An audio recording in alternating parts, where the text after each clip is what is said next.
Olá, boa tarde, seja muito bem-vindo. São 13 horas e 52 minutos, pontualmente pelo horário de Brasília. E a partir de agora, você confere as notícias do Brasil e do mundo desta quinta-feira, dia 30 de junho. E a gente começa falando de saúde. A Fiocruz concluiu o sequenciamento genético da varíola do macaco. Segundo informações do Ministério da Saúde, o número de casos da doença no Brasil já chega a 37. A Fundação Oswaldo Cruz concluiu o sequenciamento genético do vírus monkeypox que causa a varíola do macaco. O material foi coletado de um paciente do Rio de Janeiro. Por meio de nota à imprensa, a Fiocruz informou que se trata de um vírus de um grupo de organismos originados de um único ancestral comum exclusivo, o que mais circula atualmente. De acordo com a Fundação, a análise permitiu o detalhamento do DNA do patógeno, contribuindo para um melhor entendimento do atual surto, que já ultrapassa 4.700 casos pelo mundo. Segundo o Ministério da Saúde, aqui no Brasil, o número de casos de varíola dos macacos chegou a 37. A secretária de Saúde do Rio de Janeiro confirmou o 6º caso do estado. Já Minas Gerais confirmou o seu primeiro caso, um homem com 33 anos que esteve na Europa neste mês. O paciente está estável em isolamento domiciliar. Em São Paulo, já são 28 casos confirmados e 2 registros no Rio Grande do Sul. E a gente muda de assunto agora e fala de economia, aliás, uma boa notícia. Isso porque a taxa de desemprego no Brasil caiu no trimestre encerrado em maio. Segundo o IBGE, foi a menor taxa registrada para o período dos últimos 7 anos. A taxa de desemprego do Brasil ficou em 9,8% no trimestre de março a maio. Essa é a menor taxa para o período desde 2015, quando estava em 8,3%. Segundo o IBGE, em relação ao trimestre anterior, de dezembro de 2021 a fevereiro de 2022, a taxa caiu 1,4 ponto percentual. Na comparação com o mesmo trimestre do ano passado, a queda foi de 4,9 pontos percentuais. Apesar da queda, ainda há cerca de 10 milhões e 600 mil pessoas procurando por uma oportunidade no mercado de trabalho. Esse número já recuou 1 milhão e 400 mil em relação ao trimestre anterior. No ano, a queda foi de 30,2%, menos 4 milhões e 600 mil pessoas desocupadas. Já o número de pessoas ocupadas atingiu 97 milhões e meio, o maior da série histórica iniciada em 2012. O dado mostrou alta de 2,4% na comparação com o trimestre anterior, o que equivale a 2 milhões e 300 mil pessoas a mais. Na comparação anual, a alta é de 10,6%, 9 milhões e 400 ocupados a mais no ano. A pesquisa por amostra de domicílios do IBGE destacou que os aumentos da ocupação vêm acontecendo em diversas formas de inserção do trabalhador, tanto entre os informais quanto entre os com carteira de trabalho. O crescimento da população ocupada foi mais relevante no grupo Administração Pública, Defesa, Seguridade Social, Educação, Saúde Humana e Serviços Sociais, impulsionado pelo crescimento do segmento de educação. O rendimento real habitual ficou em R$ 2.613 no trimestre até maio, estável em relação ao trimestre anterior. Mas na comparação anual, o número representa uma queda de 7,2%.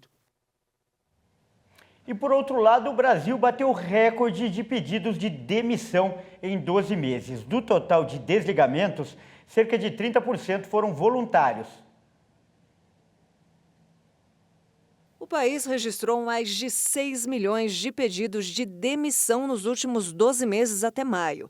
Esse foi um recorde em meio ao desemprego alto e à dificuldade dos trabalhadores de voltar ao mercado de trabalho. Esse número equivale a 33% do total de trabalhadores que ficaram desempregados no período, 18 milhões. Ou seja, 1 em cada 3 desligamentos foram voluntários, ou seja, a pedido do trabalhador.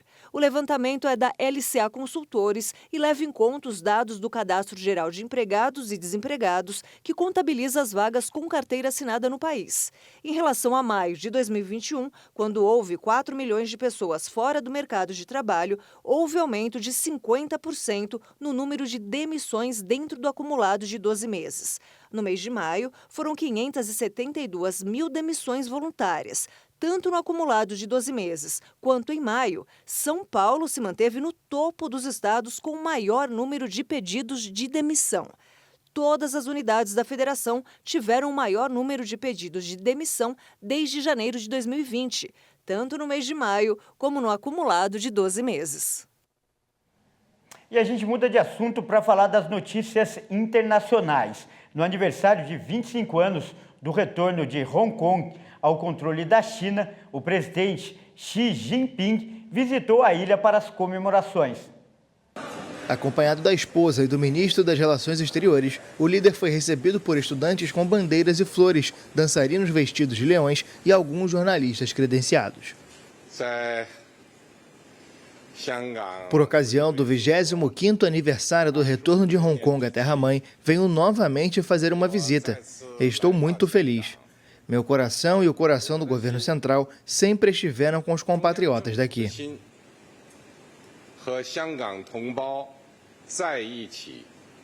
Esta é a primeira viagem para fora da China continental de Xi desde o início da pandemia, em dezembro de 2019. Autoridades locais entraram em um sistema de bolha sanitária com o fechamento de parte da cidade e o veto a vários jornalistas dos eventos comemorativos de sexta-feira. As celebrações têm o objetivo de mostrar o controle do Partido Comunista sobre a ilha depois da repressão política e do desmantelamento do movimento pró-democracia.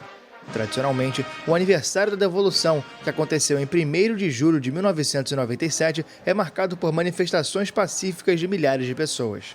Mas as grandes aglomerações desapareceram de Hong Kong nos últimos anos devido à combinação das restrições sanitárias e à repressão aos movimentos contrários ao governo central. E nós vamos mostrar agora um projeto social que atende indígenas no Mato Grosso do Sul. O trabalho inclui corte de cabelo e um varal solidário, com roupas arrecadadas em campanhas de doação. A realidade aqui nesta comunidade é bem diferente daquela que estamos acostumados. Aqui tudo é muito simples. Os indígenas moram em barracos de lona como estes. A situação é bem difícil, principalmente em dias mais frios. Então aqui já está 51 anos que nós moramos aqui nesse local aqui. Por enquanto a gente não plantou nada ainda porque aqui sem documento, quer dizer, essa área por enquanto. Todas as famílias moram em barracos? Tudo em barraco. E aqui a criança passa muito de dificuldade sobre água. Mas tem poço, mas água está meio suja, né? Atualmente moram aqui no acampamento indígena em Uporã pelo menos 150 pessoas. São mais de 45 famílias das etnias Guarani e Kaiowá que vivem em situação bem precária. Mas uma ação solidária mudou a rotina de crianças e adultos. Uma manhã diferente para os indígenas que vivem no local. Cabelos ok para deixar o visual mais estiloso. Diversão no pula-pula, distribuição de doces e um varal repleto de roupas bem quentinhas. Agradeço muito nesse pessoal da CRAS, também pessoal da FUNAI também, né, que sempre ajudou a gente aqui, né, aqui no Uporã, sobre alimentação, como o da CRAS. Ajudou sempre a roupa e trazendo para cortar cabelo. Nós passamos muito dificuldade aqui, uma miséria, quer dizer. Estas peças foram todas recebidas na campanha Inverno Solidário, promovida pela Agência Municipal de Habitação, em parceria com a Assistência Social. Desde o início da campanha até agora já foram arrecadados mais de 1,5 toneladas de peças. Todos os CRAS hoje já contam com as nossas doações já disponíveis para a população e no CRAS mais próximo para ir buscar, mas a gente sabe que existem algumas comunidades que são mais afastadas do centro da cidade, né, ou não tem um CRAS muito próximo, então a gente está fazendo com algumas comunidades esse trabalho de levar a ação da campanha do agasalho para bem próximo deles. Bom, e essa edição fica por aqui. Eu agradeço por sua companhia e convido a continuar ligado em nossa programação. Até mais!